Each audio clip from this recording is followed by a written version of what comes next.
Toll प्रशासन आणि राष्ट्रीय महामार्ग प्राधिकरणाकडून मूलभूत सुविधा पुरवण्यात मोठ्या प्रमाणावर हलगर्जीपणा केला जात आहे। सावळेश्वर टोलनाक्यावर असलेले स्वच्छतागृह ही केवळ नावालाच आहे। त्यांची अवस्था अत्यंत दयनीय असून परिसरात घाणीचे साम्राज्य पसरले आहे। वाहनधारक विशेषतः महिला व ज्येष्ठ नागरिकांना यामुळे मोठ्या गैरसोयींना सामोरे जावे लागत आहे। तसेच पाकणी येथील राष्ट्रीय महामार्गावरील पूल धोकादायक स्थितीत आहे।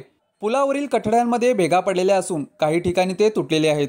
हे चित्र पाहता नागरिकांच्या सुरक्षेशी गंभीर खेळ केला जात असल्याचे स्पष्ट होते। याशिवाय अपघातासारख्या आपत्कालीन परिस्थितीत रुग्णवाहिकेची उपलब्धता ही अत्यंत महत्त्वाची असते। मात्र टोल प्रशासनाकडे केवळ एकच ॲम्ब्युलन्स असून ती देखील अनेक वेळा बंद अवस्थेत असते। त्यामुळे अपघात झाल्यास गंभीर जखमींवर त्वरित उपचार मिळणे कठीण बनते।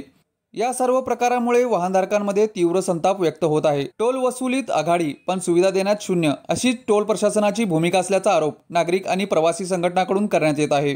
वाहनधारक, स्थानिक नागरिक आणि सामाजिक कार्यकर्त्यांकडून या प्रकरणी तातडीने पावले उचलण्याची मागणी करण्यात येत असून अन्यथा आंदोलनाचा इशाराही दिला जात आहे।